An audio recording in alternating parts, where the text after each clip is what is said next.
зәмзәмді әбден ішсең, яғни ол кіші дәрет болып шықпайды, денеден тер болып шығып кетеді деген мәлімет бар ма, негізсіз бе әлде? Мүмкін. Мен енді бұған қатысты қандай бір мәлімет кездестірмедім. Бұл жоқ деген мәселе емес. Мен кездестірмедім бұл мәселені. Мүмкін бар да шығар. Әйел кісілердің жұмаға, жаназаға қатысуы. Елде жаназаға, жұмаға қатыспайды. Мекке мен Мәдинада жұмаға, жаназаға қатыса беруінде мәселе жоқ, Жалпы әйел кісінің елде болсын, басқа жерде болсын, жаназаға қатысуында, жаназа намазында, намаз оқуы, жұма намазына қатысуы, оларға міндетті емес, бірақ қатысуларына да болады. Yani тыйым жоқ. Аяқ киім мәселесіне келейікші, ұстаз. Осы қазіргі таңда көп кездесетін мәселе. Біздің Ханафи мазхабымызда тобы ғашық болу керек дейді. Осылардың қайсысы болады, болмайды, түсіндіріп берсеңіз. Өкшенің үсті тобық, сосын жаңа алдыңғы бау тұратын жер бар ғой, сол жердегі сүйек ашық болу керек. Михаттан ихрамсыз өтіп кеткен адамның нақты үкімі қандай болады? Адамның үстінде ихрам киімі болса да, киімі болмаса да бұл кісі ихрамға кіреді. Михатқа жеткен кезде. Болсын, болмасын. Киімі болсын, болмасын. Осы ихрамдағы адам иісті сабын немесе шампунь қолданса, сондай-ақ жаңағы ұрысып, балаға сөз айтса, қандай үкім болады бұларға? Жуынған кезіңізде үстіңізден жағы хош иісі шығып тұратын, мысалы шампуньдар болады ғой, әдір сияқты үстіңізде мүңкіп тұратын шампуньдар болады ғой. Егер қолдансаңыз, басыңызға қолдансаңыз, бір қой құрбан шалу керек болады. Шаш алдыру мәселесінде қажыларына міндетті түрде тақыр басқып алдырасыңдар деген сияқты міндеттер қойылып жатады. Бұл қаншалық дұрыс? Міндеттеу дұрыс емес. Дұрыс емес, Пайғамбарымызда сахабалар міндеттемеген. Қалаған адам тақырлап алады, қалаған адам қысқартады. Умра емес кезінде екі ақ матаны киіп алып, Қағбаға кіруге бола ма, болмай ма? Діни бір талап жоқ негізінде. Негізінде діни талап жоқ. Саудия мемлекетінің қажылықты ұйымдастырған, соған жауапты лауазымды кісілердің енгізген тәртіптері. Тауаф кезінде дәрет бұзылса, қай айналымнан бастайды? Дәретсіз намаз дұрыс болмайды, дәретсіз тауаф дұрыс бола береді. Тауафқа ниет қажет па? Ниет қажет. Яғни ниет дегеніміз не жасайын деп отқаныңды білуің ғой. Тауаф жасауға бара жатсыз. Өзіңіз мақсатыңыз сол. Бірақ арнайы Алла разы болсын тауап жасауға ниет еттім деу шарт емес.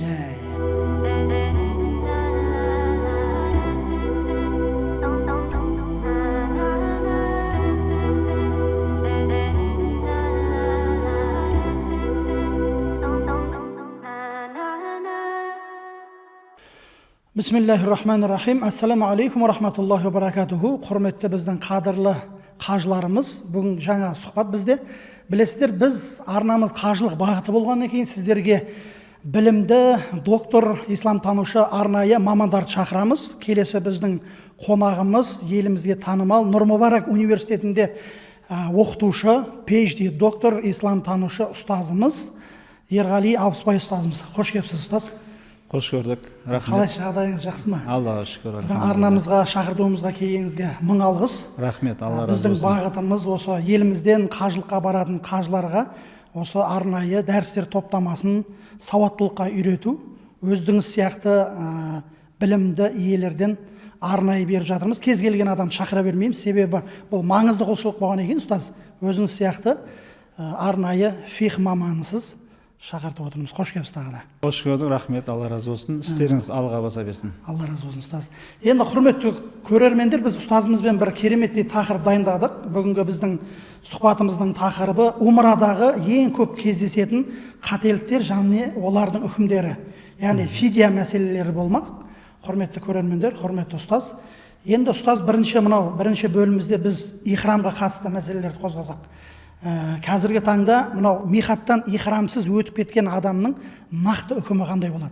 Мысалы, қажыларымыз тікелей рейсте Джидда қаласына ұшады Меккеге, сол кезде ихрамдарын ұмытып кетіп, Джиддаға жақындағанда Зүлхулайфа деген михат бар, білесіз. Сол жерде екі ақ матасы жоқ адамдарды да кездестірдік. Енді сол адам Джиддаға түскеннен кейін сол жерден екі ақ мата сатып, сол жерде ниет қылып, әрмен қарай тауафының, Сафа Марвасын, шашын алдырып, умрасын жасай ма, әлде арғырап Таифқа барып қайтадан михаттан өтіп келу керек пе деген мәселелер қазіргі таңда көп кездеседі. Осы жөнінде маман ретінде айтсаңыз. Сұрақ түсінікті, өте маңызды сұрақ. Енді ихрам киімі ол умра ихрамының және қажылық ихрамның талаптарына жатады. Ал енді ихрамға кіру деген нәрсе бар. Екеуін бөлек ажыратуымыз керек. Біздің елімізден мысалы қажылар умраға барған кезде немесе қажылыққа барған кезде миқатқа жеткен уақытта ихрамға кірулері керек. Ихрамға кіру дегеніміз ол ниет ету. Яғни умра жасайтын болса умраға ниет ету, қажылық жасайтын болса қажылыққа ниет ету. Одан кейін тәлбиясын айту, ниет етіп болғаннан кейін.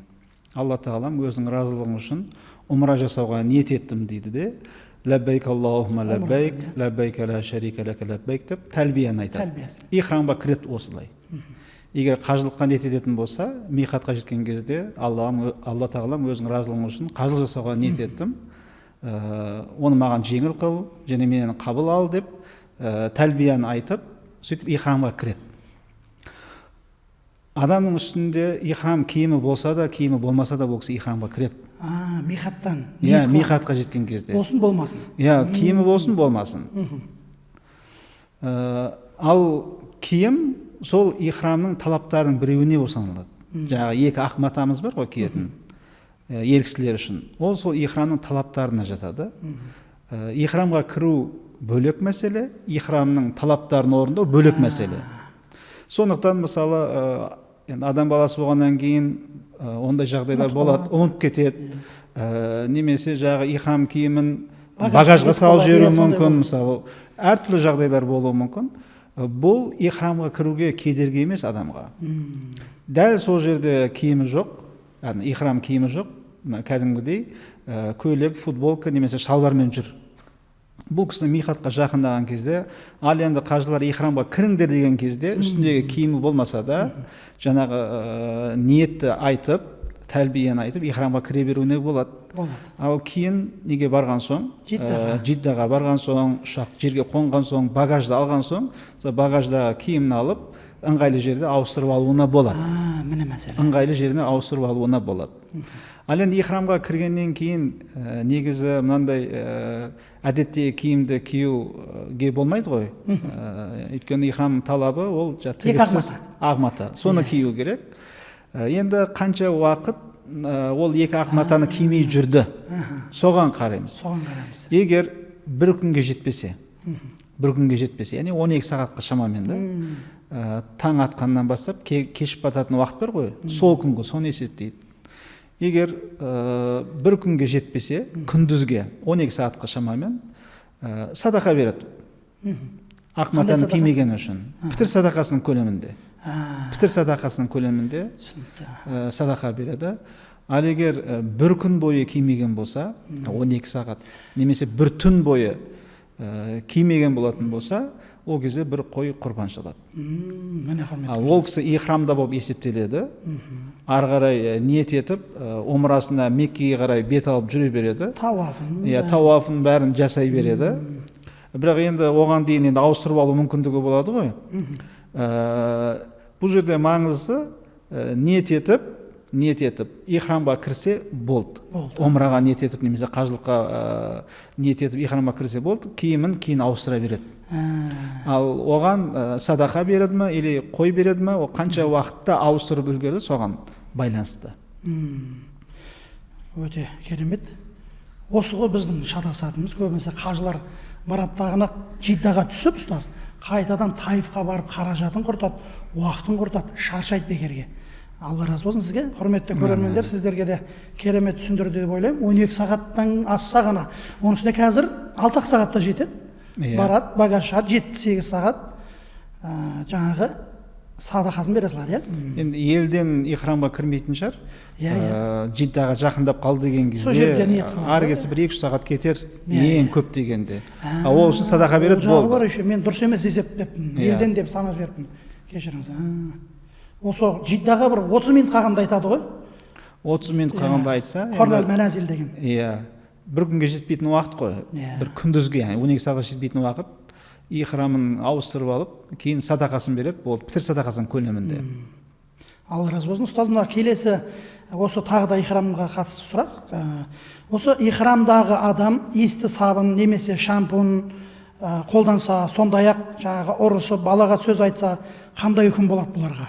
Қай жағдайда қой сою, қай жағдайда 3 күн ораза немесе 6 міскінге садақа беру міндеттеледі. Көбінесе қажыларымыз ихрам халінде кейде енді сапарда болғаннан кейін настроениесімен бір-бірімен ұрысып жатады, сабын, шампун ұстап қалады.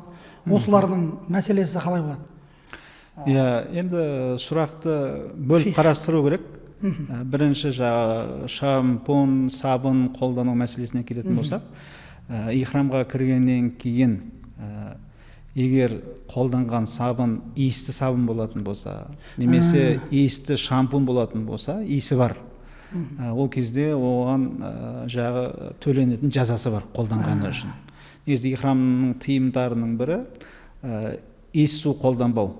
Хош иісі зат қолданбау. Хош иісі бар, иіс су қолданбау. Тыйып деп айтады. Сол нәрсені қолданбау керек. Жалпы пайғамбарымыз саллаллаху алейхи вассалам қажы деген адамды сипаттаған кезде, мысалы Нұреке, мысалы қажыды кім деп сұрайтын болсақ, біздің оған бері анықтамамыз басқаша. Яғни басқаша дегені көпшілігіміз былай деп айтамыз. Қажы дегеніміз ол Меккеге барып жағы белгілі бір құлшылық түрін орындап келген кісіні мысалы қажы деп айтамыз.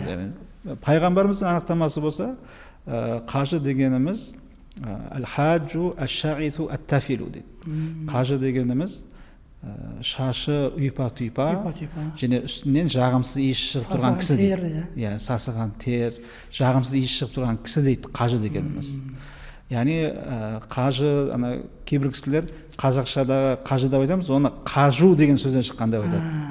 Қажу деген, иә. Яғни адам қажиды сапарда жүргеннен кейін. Не үшін? Өйткені оған қажылықтың, яғни ихрамның тыйымдарының бірі иіс суды қолданбау. Қолданбау керек. Талап. Енді соны қолданбағандықтан адамнан не шығады? Жағымсыз иіс шығады. Жағымсыз иіс. Енді адам терлейді, сапарда жүреді.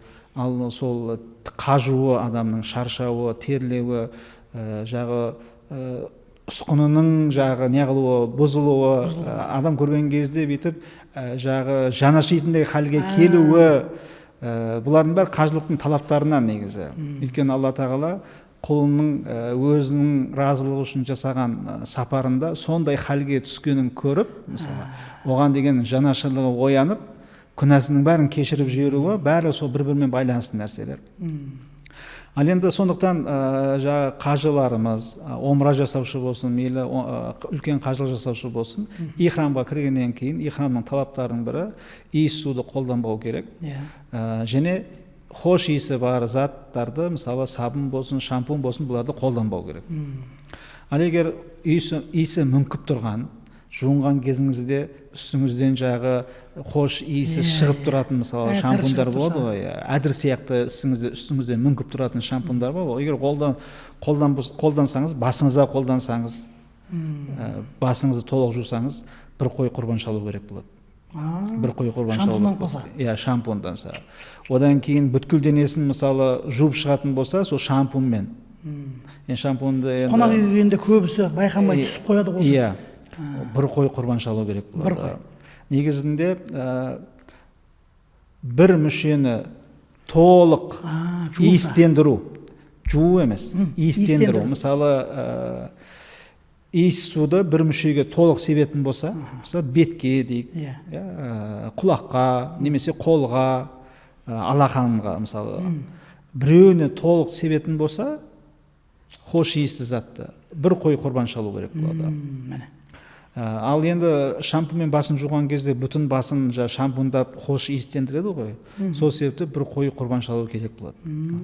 Ал енді сабынға келетін болсақ, енді көп жерде сабындар иісі не болады? Әлсіздеу болатын сабындар болады. Енді иісі әлсіздеу, әрең дегені шығып тұратын, немесе мүлдем иісі жоқ сабындар болатын болса, ешнәрсе керек емес. Сабынның өзі үшін негізінде ешнәрсе қажет болмайды, қолданғаныңыз үшін. Бірақ иісті болатын болса, мәселе сода. Енді қазіргі уақытта ғалымдар негізінде сабын деген нәрсе, ол жағы не үшін? қолдағы микробтарды өлтіру үшін қолданатын болғандықтан, тазалық үшін қолданатын болғандықтан, ол хош иісті зат ретінде емес, тазалық ретінде қолданатын болғандықтан сабынға ешнәрсе қажет емес деп айтып жатады қазіргі ғалымдар, сабын үшін да. Ал енді шампунда ондай емес, шампунда кәдімгідей не бар, мүңкіп шығып тұратын, сыртқа иісі білініп тұратын хош иіс бар. Сондықтан осы екеуін бөлек қарастырғанда жөн шығар. Енді сабынмен жуған кезде адамның көңілі тыныш болу үшін иісі бар болатын болса, садақа беріп жүргені абзал саналады. Садақа беріп жүргені абзал болады. Ал егер жағы иісі қатты мүңкіп тұрған сабын болатын болса, онда жуғаннан кейін қолыңыздан жағы иісі мүңкіп шығып тұратын, бұл әтір есебінде саналып кетеді да, қой беріп қалуы қажет болып қалады. Қой құрбан шалуы қажет болып қалады, егер иісі қатты мүңкіп тұратын болса. Сондықтан бұл нәрселерден мүмкіндігінше сақтанған абзал қажылықта. Енді ұстаз жаңа иіс су деп қалдыңыз ғой, келесі сұрағым соған байланысты екен. Осы ихрам халіндегі адам кіреді, жаңағы қағбаға кіріп дұғасын жасайды, тәлбиясын айтып келіп. Сол кезде тауап жасап болғаннан кейін иемен бұрышын ұстауға, қара тасты сүюге бола ма? Себебі сол жерде әтір жағылады, миск. Қағбаның қара тастың иемен бұрышына да жасалады. Осының үкімі қалай болады? Егер ол жерде әтір жағылған болса, сезіп тұрса, көріп тұрса, иісі мүңкіп келіп тұрса, сақтану керек ол нәрсе. Сақтану керек. Ұстамаған абзал, иә? Иә, ұстамаған абзал. Себебі иіс судан сақтану ол міндетіміз, бізге парыз. Міндетіміз. Ал қара тасты барып сүю, немесе иемен бұрышын барып сүю, ол сүннеттер ғой, сүннет амалдар. Сүннет амалды жасаймын деп, ихрамның тыйымын бұзып қою ол дұрыс нәрсе емес. Сондықтан ол жерде иісі мүңкіп шығып тұрса, миск жаққанын көрсе, жағылып тұрғанын көрсе, мысалы, шылқып тұрғанын көрсе, қолын, денесін жақындатпау керек. Жақындатпау керек. Енді көбінесе біз сол жақта жүрміз, қажылықта байқаймыз. Бірақ сол қара тасқа иемен бұрышына әр намаз басталатын кезде ғана жағады. Сол басқа уақыттарда анау кетіп қалуы да мүмкін, бірақ. Иә. Ондай болатын болса, жаңағы. Иә, қарайды ғой. Егер тура сол жерге келіп қалса, сақтық ретінде бір қарау керек ана жерде. Ихрамда болатын болса. Ихрам мүмкіндігінше ихрамның талаптарын сақтау керек. Ал егер кеуіп қалған болса, ана жерде несі миск көрінбей тұрса, ұстай берсін, ешқандай проблема жоқ. Иә. Ал енді ғана себілген, иісі мүңкіп шығып тұрған болатын болса, ол кезде сақтану керек. Жаңа сұрағыңызда сіз қай кезде қой, қай кезде ораза, қай кезде 6 мысқың садақа береді дедіңіз ғой. Негізінде егер ешқандай үзірсіз, себепсіз ихрамның тыйымдарын бұзатын болса, мысалы шашын алып қоятын болса ихрамда кезінде, немесе сақалын алып қоятын болса, немесе жағы бір ағзасына толықтай мисік жағып қоятын болса, бір күн бойы, 12 сағат бойы, немесе бір түн бойы тігісті киім киіп қоятын болса, бұл кезде бір қой құрбан шалу керек болады. Бұны ештеңе алмастыра алмайды. Садақа, ораза алмастыра алмайды. Егер жағы қойды талап ететін ихрамның бір талабын бұзып қойса, оны ешнәрсе алмастыра алмайды. Ал енді садақа, оның орнына садақа беру, немесе ораза ұстау мәселесіне келетін болса, бір себепке байланысты, үзірге байланысты істеп қойса. Мысалы, бас ашық болу керек ер кісілерде. Иә. Бір кісінің басында жарақат бар, басын жауып жүру керек болады. Үзір, себепті жағдай. Немесе бір кісі тігісті киім кию керек болып қалады, зәрулік жағдайға байланысты. Мүмкін ауырып қалды ма деген сияқты жағдайлар ғой. Я болмаса шашын алу қажет болып қалады. Үзірге байланысты. Шашын алмаса болмайды. Мысалы, басында бір жарақат пайда болды да, сол жерде тігу керек па, бір жағдайлар орын алады ғой енді. Үзірлі жағдайлар.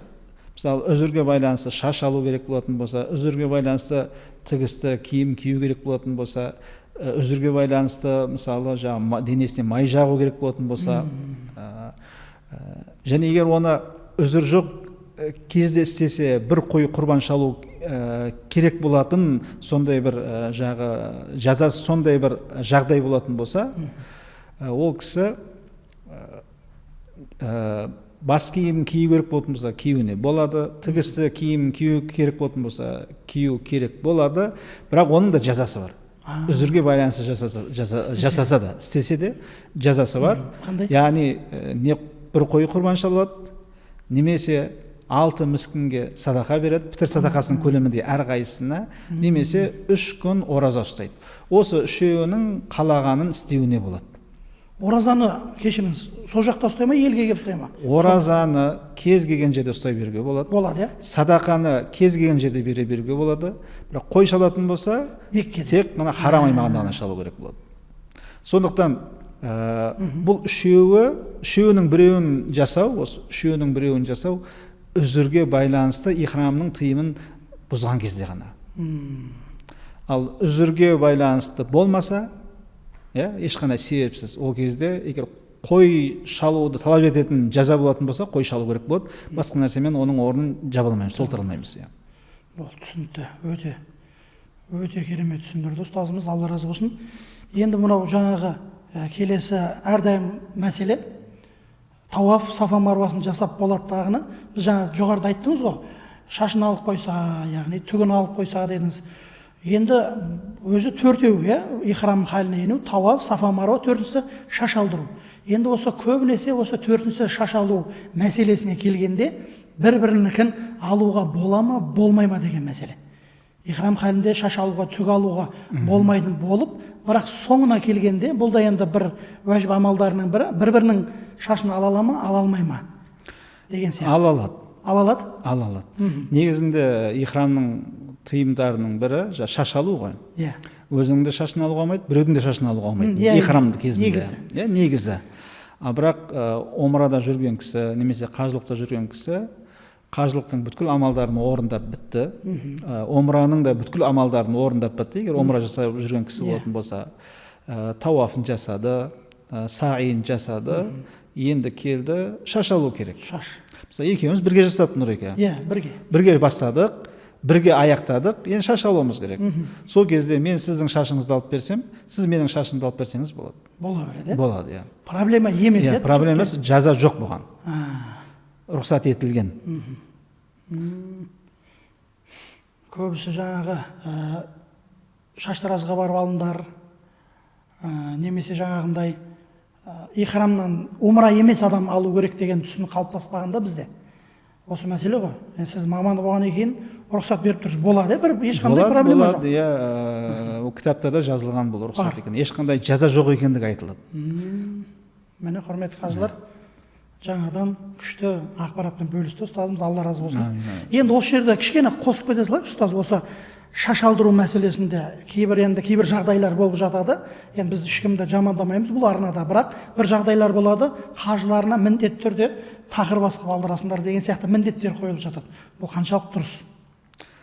Тақыр басқып алдыру, қысқарту мәселесі ғой. Міндеттеу дұрыс емес. Дұрыс емес, Пайғамбарымыз сахабаларын міндеттемеген. Ақаба келісімінде. Қалаған адам шашын тықырлап алады, қалаған адам қысқартады. Бірақ енді бұл жерде айырмашылығы бар сауап тұрғысынан. Шашын тықырлап алған, түбіне шейін алып тастаған кісінің сауабы жоғарырақ. Қысқартып алған кісінің де сауабы бар, бірақ анаған қарағанда азырақ. Өйткені пайғамбарымыз саллаллаху алейхи вассалам шашын тықырлап алған кісіге 3 мәрте Алланың рахымын тілесе, ана кісіге шашын қысқартқан кісілерге, сахабаларына ғой, оларға соңында 3-ден кейін оларға да Алла тағаланың рахымын тілеген.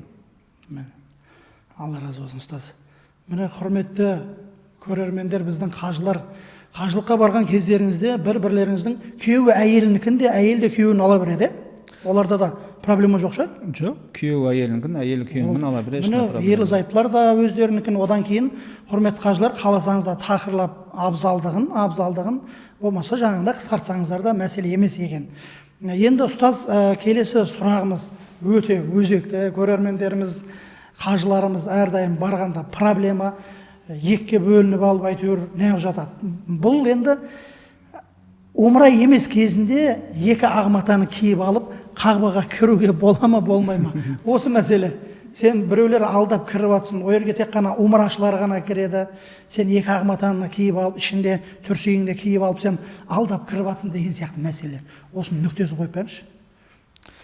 Енді бұл мәселенің нүктесі қойылмайтын шығар, себебі әркім өз тұрғысынан қарап баға береді да бұл мәселеге. Жоқ, өз тұрғысынан бұл қажыларды қинап қоймаймыз ба?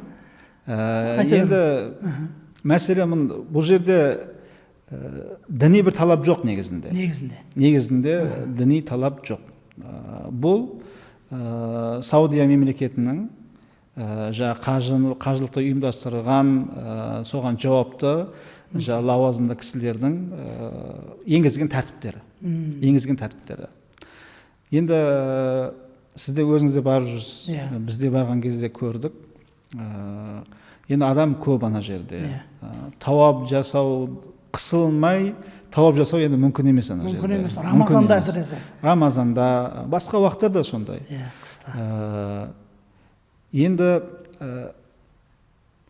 негізінде тауапты емін-еркін жасаған абзалырақ қой. Емін-еркін жасаған абзалырақ. Каабаға жақындау. Ал енді адам көп болғаннан кейін ол жерде әртүрлі жағдайлар орын алады. Енді бұл жерде Саудия мемлекетінің сол қажы ұйымдастыру бойынша жауапты кісілердің міндеті қауіпсіз жағдайда омрашылардың, қажылық жасаушылардың омрасын, қажылығын қауіпсіз жағдайда жасауға ықпал ету ғой.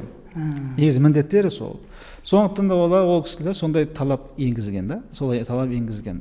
Енді біз де сол қажылыққа барғаннан кейін сол талапқа бағынуымыз тиіспіз деп өзім солай ойлаймын. Өйткені бір елдің талабына несі керек, бағыну керек.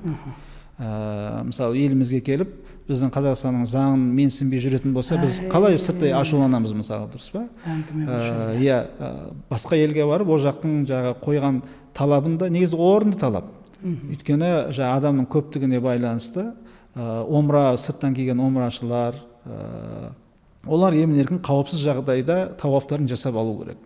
Ал енді сондай жағдайда сізде қыстырылып мысалы ихрамыңызды киіп алып, омра жасап жүрген адам сияқты киіп танытып мысалы өткен болсаңыз, бұл ыңғайсыз жағдай. Діни тұрғыдан бұған бір баға бере алмаймыз. Харам, макрух деген сияқты баға бере алмаймыз. Бірақ ыңғайсыз жағдай. Өйткені біздің де ойымызға келді, мысалы менің де ойыма келді емес, келді. Сондай киіммен бару. Бірақ ана жерде полицейскийде тұрған кезде мысалы сақшылар тұрады ғой. Сол кезде ана жерде біліп қоя ма деген сияқты жүрегің бүлк-бүлк өтеді ана жерде. Кішкене түрің қызарады ма, бір сезім пайда болады. Дұрыс істемей жатқандығыңды да. Жүрегіңе үңілсең егер шын мәнінде. Дұрыс айтасыз. Шын мәнінде егер сен Каабаға жақын болайын, сол жерде намаз оқиын, Каабаға жақын тауап жасайын дейтін болсаңыз, бір 5-10 тиыныңызды қиыңыз да, мысалы. Неге Танайымға барып қойыңыз, Айшаның мешітіне барыңыз. Ерінбей барыңыз да, ихрамыңызға кіріңіз да, келіп, Құдайдың алдында да жүзіңіз жарық, адамдардың алдында да жүзіңіз жарық. Кіріңіз, Каабаның қасына барыңыз, тауафыңыз жасаңыз, намазыңызды оқыңыз. Бұған ешқандай проблема жоқ қой. Мүлдем тыйым жоқ қой. Шығар бір жолы бар. Сондықтан да мен өз басым осы көзқарасты құп көремін. Маман ретінде. Сұраған кісілерге де осылай айтам. Алдау болмаса да бір алдап жатқан сияқты бір сезім болады да. Мұсылман адам болып жатқан нәрсе емес қой. Енді аналарда егер сонда тыйым қойып қойған болса, бұл жерге ихраммен ғана кіреді, омра жасаушылар ихраммен келсе ләббай. Ал егер ихрамды болмасаңыз, онда 2-ші қабат, 3-ші қабат сол жақта намазыңызды оқыңыз, тауафыңыз сол жақта жасай беріңіз. Екіден де жасай береді. Жасай беруге болады ғой. Сондықтан менің көзқарасым осындай бұл мәселеде. Алла разы болсын, ұстаз. Енді келесі бізде ұстаз тауаф пен сағиға қатысты мәселелерден сұрақ болайын деп тұр. Ихрамға қатысты өте жақсы жауап бердіңіз, Алла разы болсын. Көптеген нәрселерді оқытық. Енді ұстаз, мынау тауаф кезінде дәрет бұзылса, қай айналымнан бастайды? Осы сұрақ, сосын барып бір рет осындай жағдай болды ұстаз. Бір қажы келеді, ихрам халіне келеді, тәлбиесін айтып келеді, тауафын жасап болады, Сафа Маруасын жүреді, шашын алдырып болады, біткеннен кейін барып дәреті жоқ екен есіне түседі. Осы адам жағдайы қалай болады? Тауаф намаз сияқты. Тауаф пен намаздың ұқсастық жағы бар. Намаз үшін дәрет керек қой. Сол сияқты тауаф үшін де дәрет керек негізінде. Бірақ екеуінің айырмашылығы, дәретсіз намаз дұрыс болмайды, бірақ дәретсіз тауаф дұрыс бола береді. Дәретсіз жасасаңыз да тауафыңыз дұрыс болып есептеле береді. Бірақ жазасы бар. Жазасы қандай? Жазасы бар. Ол қай тауаф екендігіне байланысты. Қай тауаф екендігіне байланысты. Егер мысалы зиярат тауафы болса, қажылықтың зиярат тауафын дәретсіз жасасаңыз, бір қой құрбан шалу керек болады. Ал егер сол сияқты омраның тауафын дәретсіз жасайтын болса, бір қой құрбан шалу керек болады. Бір қой, бұда да. Бір қой, иә. Омраның тауафында да. Омраның. Иә, өйткені парыз тауаптыр ғой бұлар. Иә. Ал қоштасу тауафы, одан тұсында жағы сәлем тауафы бар, қандай да басқа нәпіл тауафтар бар, мысалы, оларды уәжіп, нәпіл, сүннет тауафтары дәретсіз жасайтын болса, садақа береді. Садақа береді. Пітір көлеміндей ма әлде? Пітір көлеміндей. Негізінде садақа деген оның барлығы пітір көлеміндей. Болды. Қажылықта, мысалы, мына нәрсе үшін садақа беру керек дейді ғой. Оның барлығы пітір көлемінде. Енді тауафты, омраның болсын, қай тауафты болсын, егер дәретсіз жасап қойған болса, кейін негізінде жазасы қой. Зиярат тауафы мен омраныкі. Зиярат дегенді түсіндіріп жібересіз бе көрермендерге? Ифада тауафы. Ифада зиярат, үлкен қажылықта зиярат тауафы деп атайды, оны ифада тауафы деп айтады. Яғни парыз тауаф деп айтады.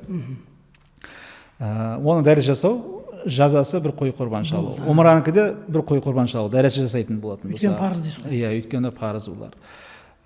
Енді қараңыз, Меккеден кетпей тұрып, дәрет жасап қойды дедіңіз ана кісі. Иә. Дәрет жасап қойды. Ол кісі Меккеден кетпей тұрып, дәрет алып, тауафын қайтадан жасайтын болса, сол дәретпен жасайтын болса, жаза мойнынан түсіп қалады. Біте салып, есіне түсіп, қайт дәрет алып барып тауын істеп келсе, иә? Иә, біте салып, оны кейін, мейлі кейін, одан кейін де біте салып есіне түспеуі де мүмкін ғой. Гостиницаға барғаннан кейін сол жақта жүріп, тамақ ішіп, мысалы, есіне түсіп қалуы мүмкін. Бір күн өткеннен кейін есіне түсіп қалуы мүмкін, мысалы да. Есіне түскен уақытта қайтадан барып, дәретін алып, тауафын жаңалайтын болса, онда жағы қой шалу, мысалы, садақа беру жазасы мойнынан түседі бұлар, қайтадан жасау арқылы.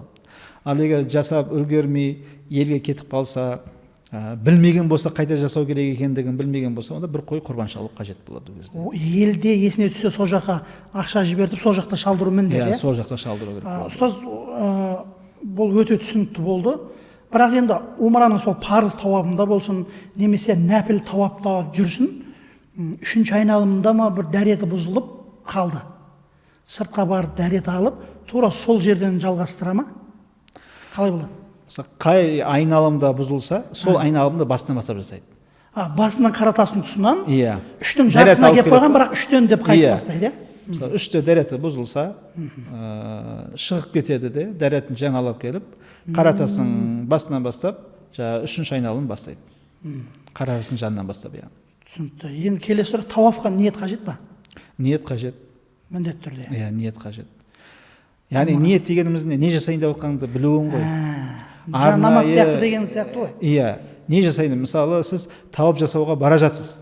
Өзіңіз мақсатыңыз сол. Бірақ арнайы Алла разы болсын тауап жасауға ниет еттім деу шарт емес. Сіз тауап жасауға бастан мақсат қойып барып жасасаңыз, сол ниет болып саналады. Өте керемет. Жаңа жоғарыда айтқаныңыздай тауафқа дәрет маңызды дедіңіз. Енді Сафа Маруаға сағиға дәрет қажет па? Алдыңғы сұраққа қосымша айта кетейін, түсінікті болу үшін. Мысалы, сіз неге бардыңыз? Харам мешітіне бардыңыз. Досыңызбен кездесу керек еді. Мысалы, досым қайда екен дейсіз, іздейсіз. сөйтіп тауап жасап жүрген шығар деп мысалы тауаптың арасына кіріп кетесіз, бүйтіп ары бері іздеп жүресіз мысалы да. Сөйтіп іздеп жүріп 7 рет айналып қойғансыз мысалы. Бұл тауап жарамсыз. Болмайды. Иә, өйткені сіз не үшін айналдыңыз? Досыңызды іздеп айналдыңыз. Түсіңіз ба? Немесе біреу сіздің группаны іздеп айналады. бір затыңызды алып кетті. Бір затыңызды алып кетті. Аяқ киіміңізді алып кетті, я болмаса қалтаңыздан кошелегіңізді алып кетті мысалы да. Сөйтіп әлгі адамды көріп қалдыңыз да, бірақ адамдардың ішінен жоғалып кетті. Соны табам деп мысалы айналып жүрдіңіз, 7 рет айналып қойдыңыз мысалы. Бұл тауаф емес. Өйткені ниет жоқ бұл жерде. Бірақ ниетке байланысты. иә, гостиницадан, қонақ үйден тауап жасаймын деп шығып, келіп, сол ниетпен арға жалғастырып жасасаңыз мысалы, ниетіңіз дұрыс болып саналады, жасаған тауафыңыз да дұрыс. Енді сол тауафта 2 ракат намаз оқимыз ғой. Осы мәселе. Умра кезіндегі парыз тауафқа 2 ракат тауаф намазын оқу, сосын нәпіл кездегіде де 2 ракат намаз оқу, бұлар міндетті түрде ма? Уәжіп бұлар. Уәжіп. Екеуіне де. Тағы бір сұрақ. 7 рет тауап жасап болды, 2 ракат намаз оқымады. Одан қайтадан 7 рет оқыды, тауап жасады. Одан кейін барып, яғни 14 рет айларда кейін барып 2 ракаттан 4 ракат. Бола ма осы? Болады. Мәселе жоқ, иә? Болады, мәселе жоқ. Яғни ниет етесің, 7 рет айналдың, тағы да ниет. Өйткені көп адамдар қызығады, осылай көп айналсын, кейін барып алғашқы, кейінгі деп оқи берсе, болады. Мәселе жоқ. Енді жаңағы сұрағымыз, Сафа мен Марвада дәрет қажет па? Қажет емес. Сағида. Мүлде қажет емес, иә. Талап етпейді. Дәреттің болғаны абзал, бірақ болмаса ешқандай жазада керек емес. Өйткені көп қажыларымыз ихрам халінен келеді, қонақ үйден шығады, Сафа Марвасын жұмсайды жаңағы, сосын жаңағы суларын ішеді, сөйтіп тағын Сафа Марвағанда қиналады да жаңағы. Ұстаз жел шығып кетті, басқа осы мәселе ғой. Енді мынандай жағдай ұстаз, жаңағы зәмзәмді оралайықшы осы жерден ары кетпей жатып, зәмзәм тұрып ішу керек, бісміллә айту керек, ниет қабыл болады, оның бәрін айттық. Бірақ мынандай мәселе болып жүр. Зәмзәмді әбден ішсең, яғни ол кіші дәрет болып шықпайды, денеден тер болып шығып кетеді деген мәлімет бұл бар ма, негізсіз бе әлде? Мен өз басым кездестірмедім. Кездестірмедіңіз, иә? Өйткені көп байқаймыз, зәмзәмді әбден іше беріңдер, кіші дәретке шықпайды деген мәселе. Кейбіреулер де мен әбден сен іштеген екен, іштім барып төлет деген сияқты айтудың қажеті жоқ. Негізсіз, ол енді адамның ойына байланысты шығар. Ойына байланысты. Мысалы, қалай қабылдайсың? Сенсең, мысалы, солай саған сезіледі. Мысалы, ол термен шығып кетеді екен. Енді ол жалпы су деген нәрсе, ішкен суыңыз шынымен де ол кәдімгі судың өзі де термен де шығады ғой, мысалы, терлесеңіз, адамның денесіндегі сулар термен шығады, зәрмен де шығады, бәрі суға қатысты нәрсе. Қастерлейміз деп артық кетіп қалған шығармыз. Мүмкін. Мен енді бұған қатысты қандай бір мәлімет кездестірмедім. Бұл жоқ деген мәселе емес. Мен кездестірмедім бұл мәселені. Мүмкін бар да шығар. Енді ұстаз осы тауап жасап жүріп, айналып кету мәселесі қалай болады? Бұлар мысалы группамен жүргенде біреу артында жаңағы бауырын іздеймін деп бұлай бұрылады да, бір айналып кетеді. Ол тауапқа кедергі жасамай ма? Қайтып айналып кете бере ме? Осы мәселе қалай болады? Өйткені көп байқаймыз, ана қара тас иемен бұрышын ұстап келгенде бір-бірімен жұлмаласып айналып бүйтіп. Бір айналу ма әшейін? Орнында тұр. Біреу іздеп бір айналып кетті. Немесе ана иемен бұрыш қара тас өйткені жаңағы тауафта айналып кету, тауафты бұзады деген нәрсе естідім да мен осы. Тауафты бұзбайды. Бұзбайды. Бірақ жеңіл мәкрухтеріне саналады. Негізінде мынау тауап жасаған кезде сол иықты беріп жасау керек. Енді сол иығыңыз неғып кетеді ғой, өзгеріп кетеді ғой, айналатын болсаңызшы. Әдепсіз болады. Әдепсіздік, жеңіл мәкрух, сол үкімінде болады, бірақ бұзбайды тауафты. Ұстаз, енді мынау әйелдерге қатысты мәселелерге келейікші, енді бұл көп кездесетін жағдай. Өткенде мынандай бір компанияда кездесті. Қажылық умраға барған кезінде етеккері кеп қалған. Сонымен қайтам дегенше жасай алмай қайтып кеткен, сонымен компанияға шағым келтіріп отыр. Сендер неге жаңағындай менің неме келетінге торладыңдар, енді солай ұрысып жатыр деген компанияға да сендер деген сияқты. Осы мәселе қалай болады? Етеккері келген әйел миқаттан қалай өтеді? Ихрамға кіре ала ма? қай ғибадаттарды орындайды, ал қай амалдарды кейінге қалдырады деген сияқты осы мәселе. Миқатқа келді, етеккір ниет қылып өтіп кете бере ма? Иә, жоғарыда сұраққа ұқсап тұр, бірақ әйелдерге қатысты болған екен, арнайы қойып жатырмын. Дұрыс, маңызды сұрақ. Негізінде әйел кісілер омраға ниет ететін болса, жағы етеккір уақытын есептеп барғандары дұрыс, өздері үшін да. Абзал, иә. Қазір енді омраға алып баратын компаниялар көп қой, мысалы, солардың нелерін сұрап, уақыттарын сұрап, жаңағыларға сыйлап қалады, сөйтіп барғандар ғой. Мейлі ғой, енді уақытын кейін кешіктіруге не қылуға болады ғой, жоспарлап. Енді сонша сапарға барасыз, ана уақытпен сәйкес келіп қалып, мысалы, харамға кіре алмай жүрсеңіз, ол да бір өкінішті жағдай ғой. Сондықтан осының бәрін есептеп, жағы уақытын сәйкестендіргендер абзал болып саналады. Дегенмен миқатқа барған жағдайда ихрамға кіру керек қой, омраның талабы бойынша. Омраның талабы ихрамға кіру керек. Миқатқа кірген кезде, жеткен кезде ихрамға кіру үшін етеккірден таза болу шарт емес. Яғни етеккір кеп тұрса да, ниет қыла береді, ихрамға кіре береді. Ихрамға кіре береді. Не талап етілмейді. Яғни жүніп болмау, қайызы болмау, дәретсіз болмау деген сияқты шарт емес. Адам дәреті жоқ болса да, енді дәреттің болуы, ғұсылының болуы, сүннет амалдарға жатады. Сүннет амалдарға жатады. Енді етеккір кеп қалса, миқатта ихрамға кіре береді. Ниет етіп, омраға ниет етеді. Алланың разы болсын, умра жасауға ниет еттім. Сосын тәлбиясын айтады да, ихрамға кіре береді. Енді Меккеге барғаннан кейін, бұл кісі омра ең бірінші тауафтан басталады ғой, ихрамға кіргеннен кейін. Тауап жасай алмайды бұл кісі. Жасай алмайды. Күту керек болады. Яғни біткенін да, етеккірдің тоқтағанын күту керек болады. Күту мәселесінде мысалы 2-3 күн күтетін болса, қандай шарттар қажет бұл әйелге қонақ үйде? Шампунданбау керек, сабынданбау керек. Ихрамға кіргеннен кейін ихрамның бүткіл талаптарын орындайды бұл кісі. Өзіңіз айтқандай, шампун қолданбау, иісі бар сабын қолданбау. 3 күн болса 3 күн, 4 күн болса 4 күн күтеді. Миск қолданбау, сосын бетін жаппау, мысалы. Бетін жаппау, мысалы. Осы сияқты ихрамның бүткіл талаптарын орындайды, сақтайды. Тек қана бұл кісі қазір енді омра ол тауафтан тұрады ғой. Омраның негізі рукні тауаф. Кем дегенде 4 айналым жасау керек та. Рукнын орындай алмай тұрады бұл кісі. Өйткені тауаф мешіттің ішінде жасалады. Қайыз кезінде, етеккір кезінде әйелдер мешітке кіре алмайды. Сондықтан етеккірдің келгенін күтіп тұрады бұл кісі. Бәлкім күтіп қалатын шығар, тоқтап қалатын шығар деген ниетпен күтеді. Енді Меккенің жан-жағында жүріп, зікірін жасап, сосын барғысы келген жерлерге барып жүре береді. Бірақ тек қана мешіт харамға кіре алмайды бұл кісі да. Сафа Марва жасай ала ма, жасай алмай ма? Сафа Марвада проблема жоқ. Жасай береді. Өйткені Сафа Марва ол харамның ішінде емес ол. Емес. Мешіт харамның ішінде. Сафа Марва жасап болғаннан кейін шашын алмай тұра ма? Тауафтан кейін алу керек па? Немесе Сафа Марвадан кейін шашын алып? Енді бұл кісі тауафын қараңыз. Мынандай нәрсе болса да,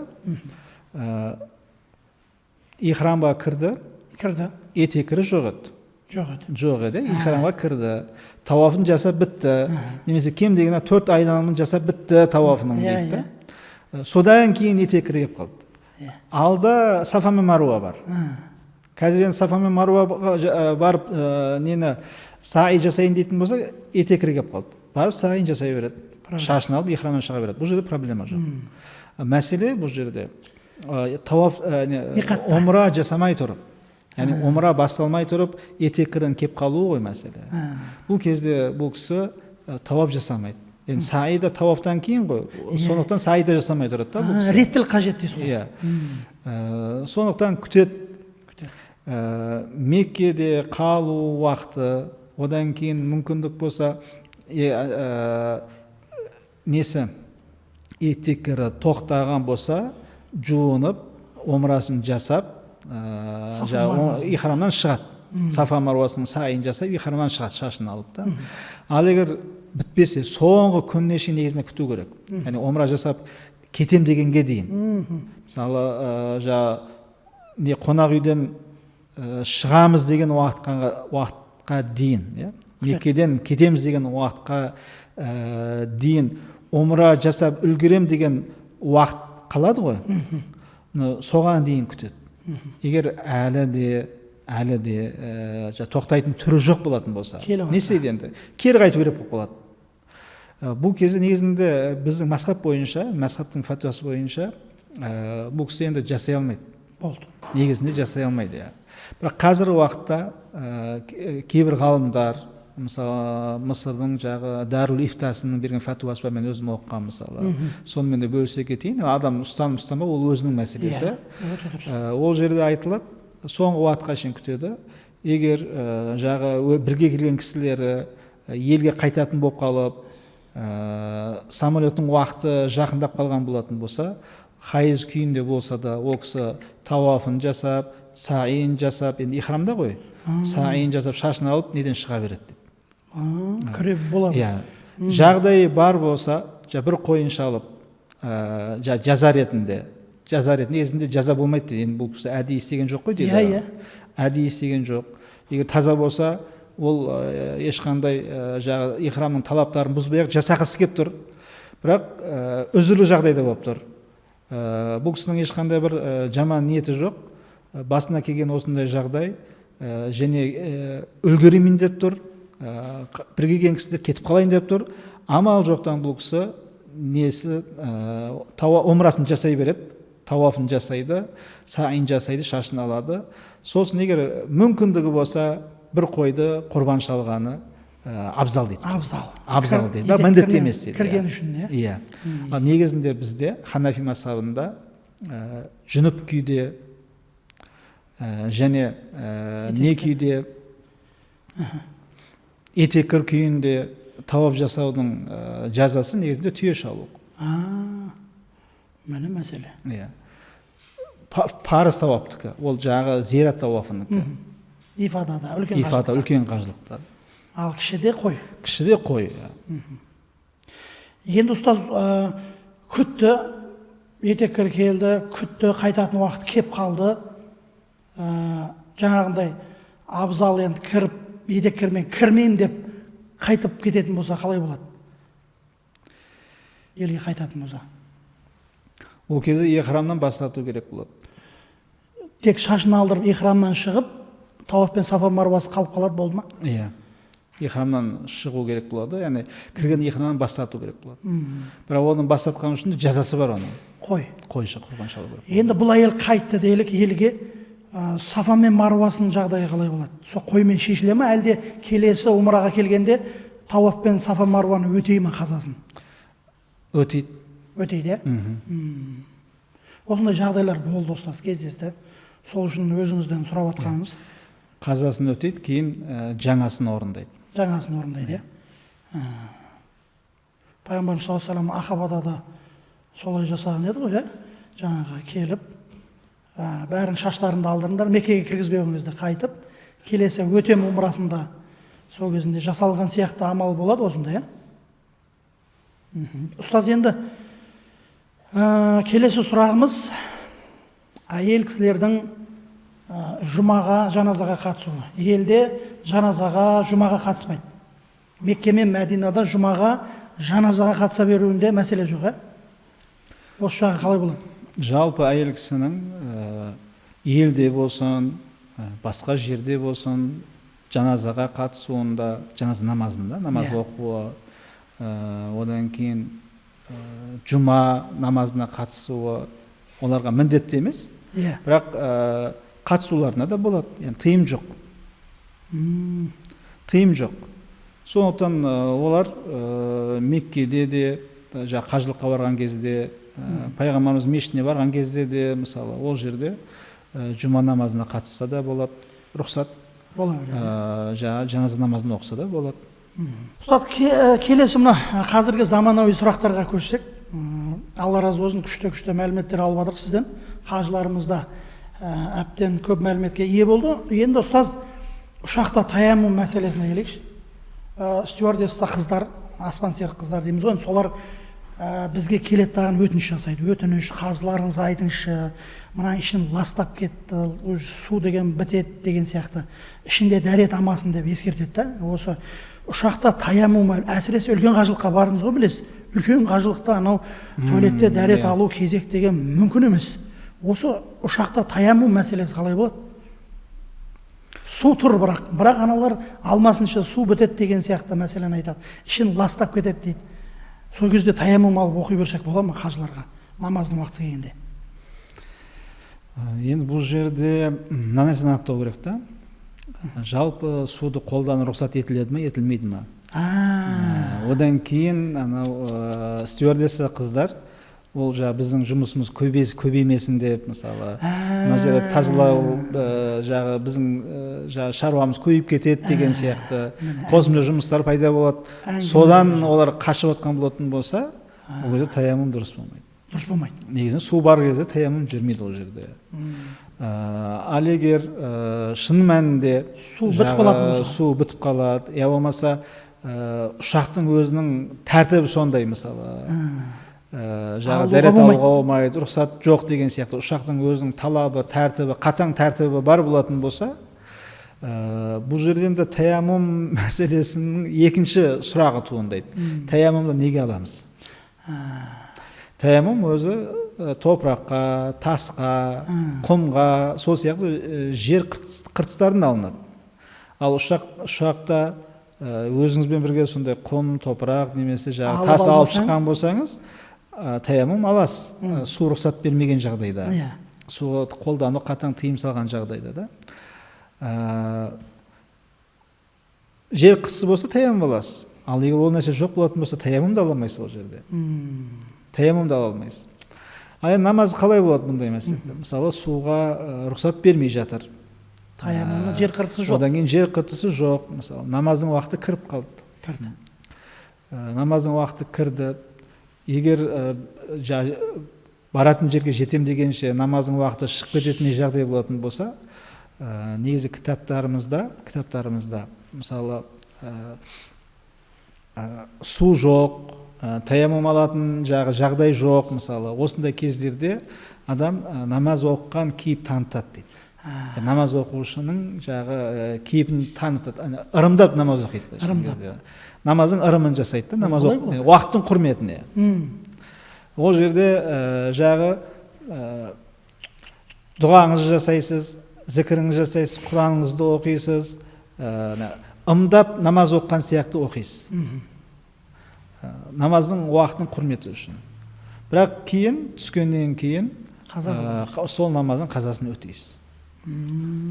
Бұл су болмаған кезде, таямум алатын зат болмаған кезде, мүмкіндік болмаған жағдайларда. Уақытын құрметі үшін намаз оққандай кейіп танытасыз, Алланы зікір етесіз, Алланы еске аласыз. Намаз оқудың ырымын жасайсыз. Ымдап намаз оқисыз былайша кезде. Кейін қазасын өтейсіз. Жаңа қыртысы жоқ дедіңіз ғой, жер қыртысынан. Бірақ мынаған қалай қарайсыз? Сол анау бір кішкентай жастықтың шаңына ұра салу, үстіңде де шаң қой соған ұрып ала салу деген мәселе мүлде қате болып тұр ғой. Ол жерден шаң шықпайды біріншіден. Одан шаң шықпайды. Екіншіден ол жер қыртысы емес, не топырақ емес, ол не тас емес, не құм емес ол. Ал егер топырақтың шаңы болатын болса, ол бөлек әңгіме ғой. Ол жерде ұшақта топырақтың шаңы қайдан болсын? Топырақтың шаңы болса, алыңыз. Топырақтың шаңына таямум алу рұқсат етіледі. Топырақтың шаңы болмаса, оған таямум соға алмайсыз. Жаңа құрметтеп намаз оқисыңыз, болмаса жаңа қазасын оқып аласыз дедіңіз ғой. Енді көп жағдайда бізде Мәдинадан білесіз, түскі намазды оқып шығамыз, енді умраға барып жүрсіз білесіз ғой. Содан кейін жаңағы миқатқа барамыз, миқатта да жаңағы намазымызды оқып ары қарап кетеміз. Жолда көбісі жаңағы бесін мен асырды бірден қосып оқып кетеді. Сөйтеді тағыны жолда шам мен құптанды оқып алады кейбір адамдар. Бірақ мен арнайы автобустармен қырылып жүріп, ол автобуста мысырдікілер. Олар жаңа бесін мен асырды қоса салмайсыңдар ма дейді бізге де. Біз әр намазды уақытында оқимыз деп тоқтатып, асырға бөлек тоқтатамыз. Ақшамға осы қаншалық дұрыс. Қосып водительдер сияқты солардың айтқан істеп кету ме, әлде намазымызды уақытымен тоқтатып оқығанымыз, тоқтатуға мүмкіндік бар? Намазды уақытында оқу керек. Қосып оқуға болмайды. Болмайды. Қосып оқу тек қана ол уже қажылықта, үлкен қажылықта, арафа күні ғана. Арафатта, сосын барып Біздің Муздалифада. мазхабымызда. Сол жерде ғана қосып оқу бар, ал басқа уақытта қосып оқу жоқ. Болды. Бірақ уақыттарын жақындатып оқуға болады сапарда. Тақап. Тақап. Мысалы, жағы немен келісіп, шофермен келісіп, мысалы 5-нің уақытына таман неге шыққан болсаңыздар, жолға шыққан болсаңыздар, немесе 5-нің уақытына жолда болсаңыз. Оны реттейміз, бірақ көбісі жаңағындай болады да.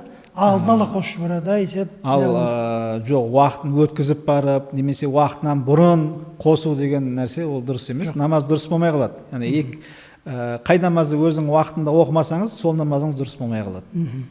Қажылар анықтап қараңыздар. Себебі біздің қажылар баратқан кезде ізденеді ғой. Сөйтеді да жеңіл жағын алғысы келеді да. Мен 5-мен асырды оқып алғам, ұстаз болады деп еді ғой дейді. Әй, тоқта деп жаңағындай ескертеміз. Алла разы болсын.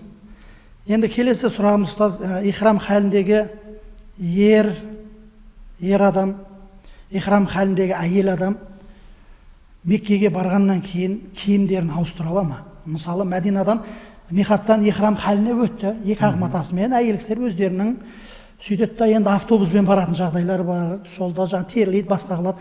Барған екен, ұстаз, біз умраға арнайы киім киюіміз керек дейді. Өзі умрамен келе жатыр ғой. Бірақ енді Меккеге келгеннен кейін қайтып басқа киім ауыстырып жатады. Осы мәселе қалай болады? Киім ауыстыруда тұрған ешқандай проблема жоқ. Мәселе жоқ. Ауыстыра береді, иә.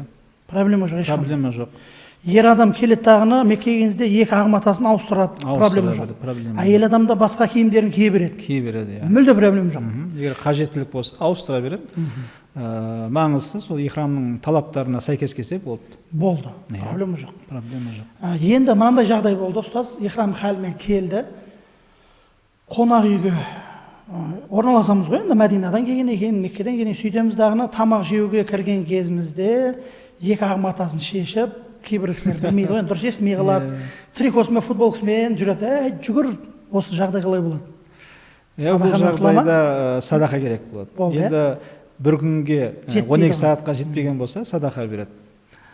Алла разы болсын. Осы киім мәселесі де жаңа ауыстыру мәселеде өте не ихрам халіне ендің ба, сонымен до конца ұста деген сияқты, шыда деген сияқты мәселелер болады. Ауыстыра берсе проблема жоқ дедіңіз. Иә, ешқандай. Енді ұстаз, мынандай сұрақ, Таифқа экскурсияға барады. Кейін қайтадан Меккеге ихрамсыз кіруге бола ма? Енді Таифқа барғанда білесіз, миқаттан өтеді ғой қайтарда. Сол миқатта ихрамсыз өтіп, келіп, қайтып, Қағбаға кіріп, тауафын, намазын оқып жүр. Бұл қаншалықты дұрыс? Енді біздің мазхабымызда миқаттың сыртындағы кісілер, мысалы Таифқа барған кезде, егер Таиф негізі миқат қой. Иә. Таифтың бір бөлігі миқаттың ішінде, бір бөлігі миқаттың сыртында. Егер миқаттың сыртына өтіп кетсе, Таифқа барған кезде, енді миқаттың сыртындағы кісілер Меккеге келетін болса, миқаттың сыртындағы кісілер Меккеге келуді көздейтін болса, біздің мазхабымыз бойынша умра үшін келуді көздесін, қажылық үшін келуді көздесін, немесе басқа бір бизнес үшін келуді көздесін, маңызды емес. Қыдырып келу үшін көздесін, келуді бағыты Мекке болатын болса, ихраммен кіру керек. Бағыты Мекке болатын болса, ихраммен кіру керек болады. Сондықтан да бұл жерде Таифқа барған кезде экскурсия үшін мына нәрсе маңызды. Таифтағы миқаттың сыртына шығып кетті ме, әлде миқаттың ішінде жүрді ме? Миқаттың ішінде жүрген болатын болса, керек емес ихрамға кірулері қайтқан кезде, Меккеге оралған кезде. Ал миқаттың сыртына шығып кеткен болатын болса, ол кезде ихрамға кіру керек болады. Ихрамға кіріп, келіп умраларын жасап, сөйтіп ихрамнан шығу керек.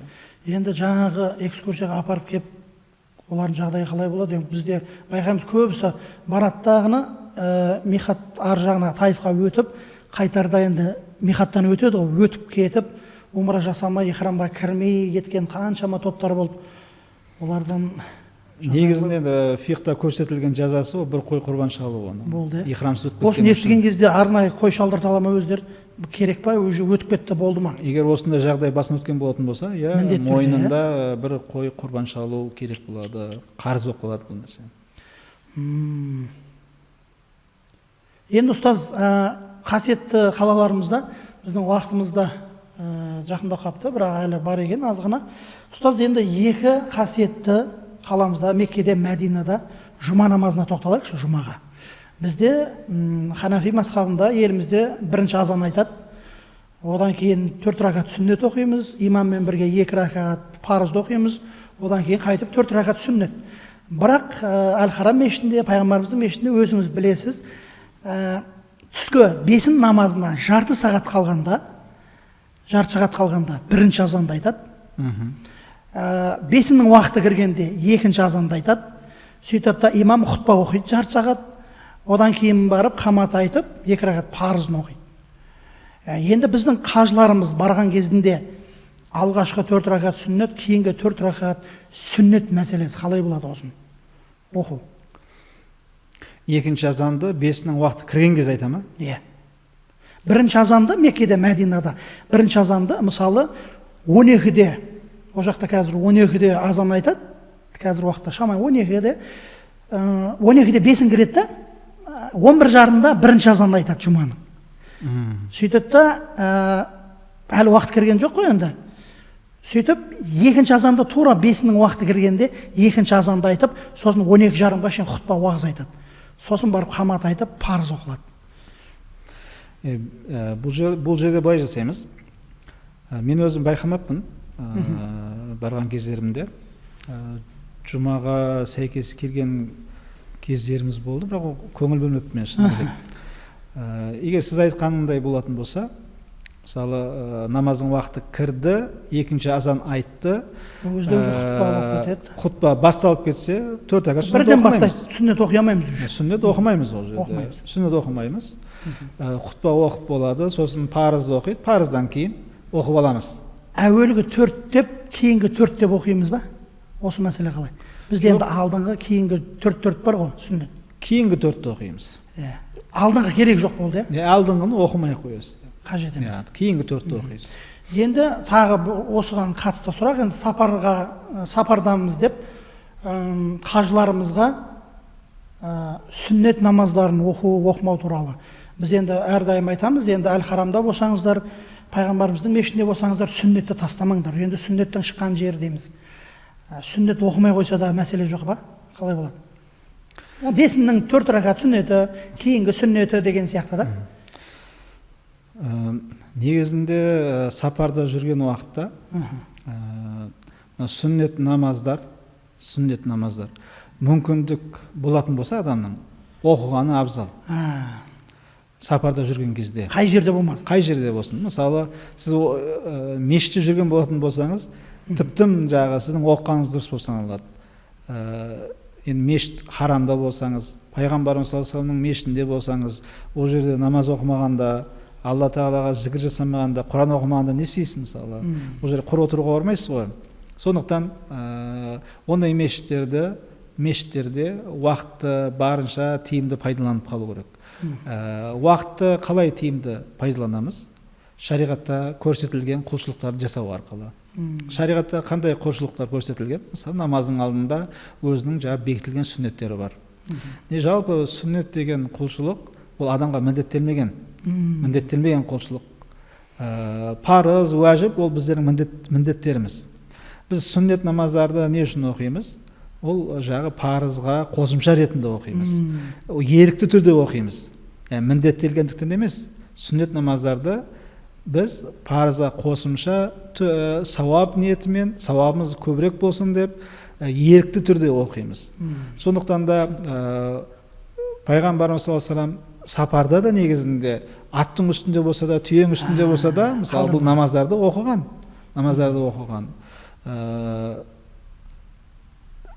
Анандай мешіт харам сияқты, пайғамбарымыз мешіт сияқты сауаптар еселенетін жерлерді мысалы оққан жақсы дейсіз ғой. Оққан жақсы. Мысалы, не үшін менің мешітімде оққан намаз мысалы 1000 есе артық деді. Кааба харам мешітінде оқылған намаз 100.000 есе артық деді мысалы. Не үшін айтып жатыр?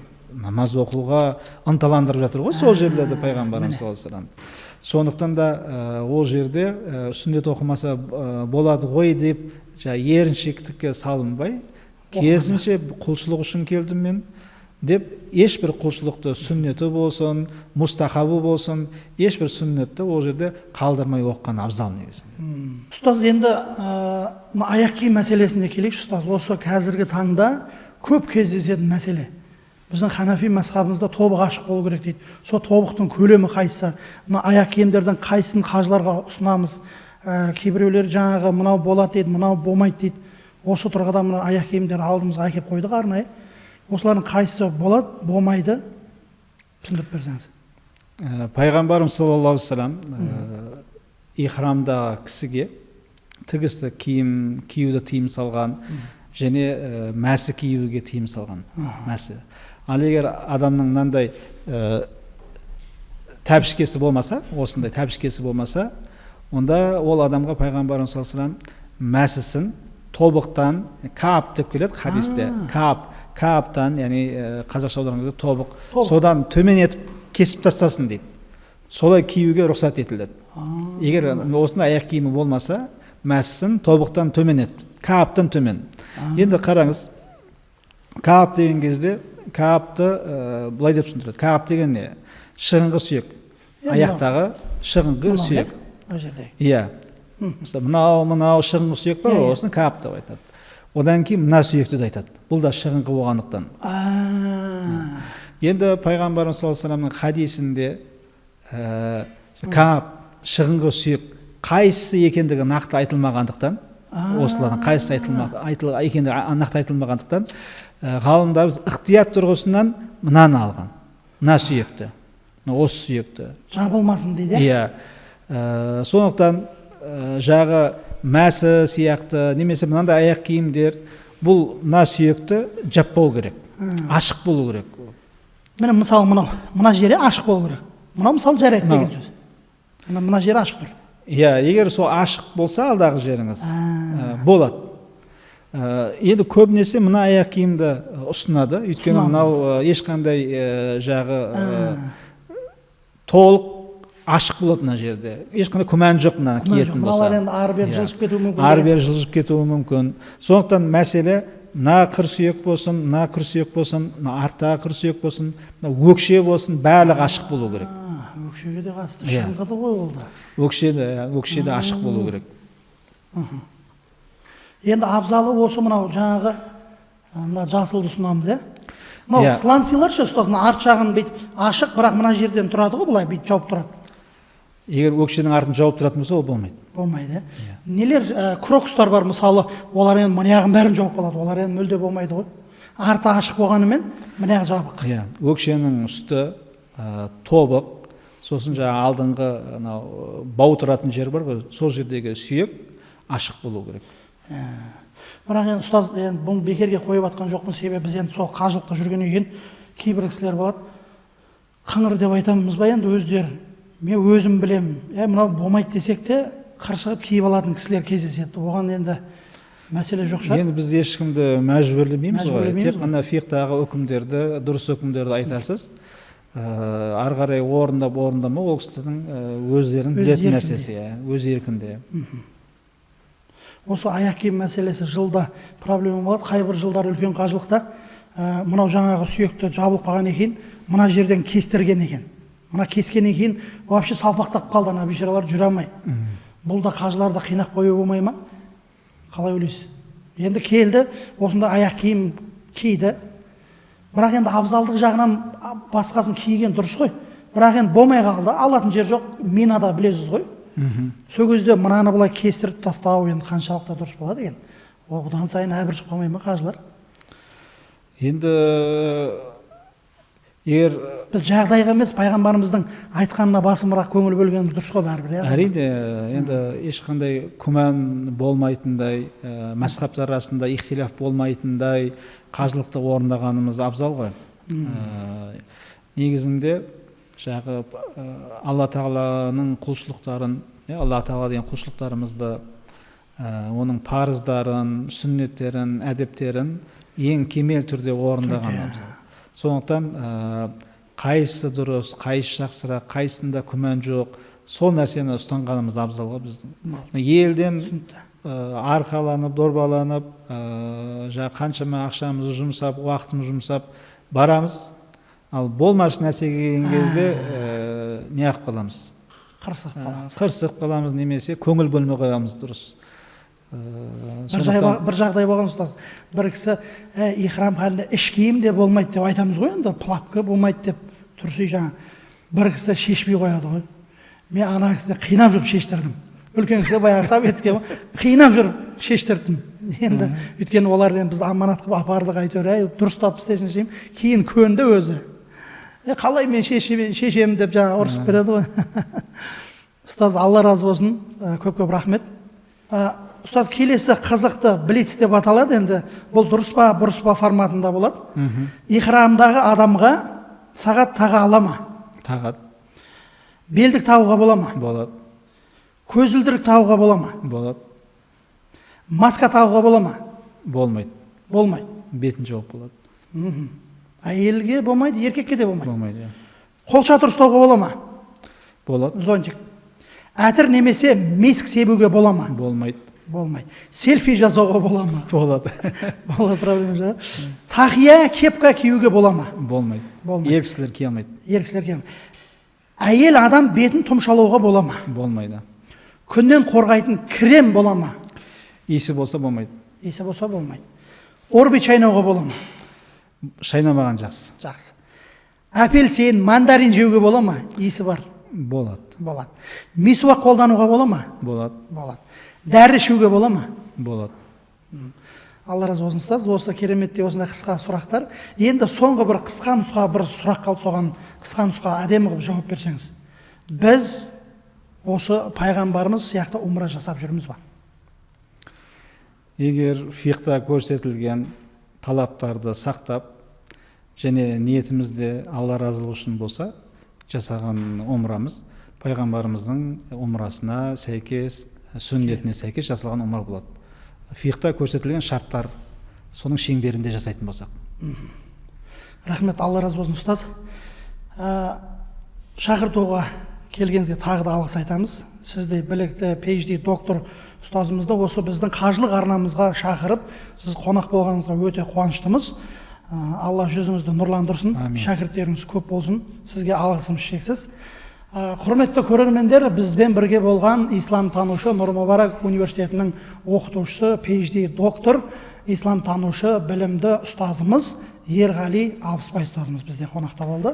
Алғыс айтып, ұстазымызбен қоштасамыз. Рахмет сізге.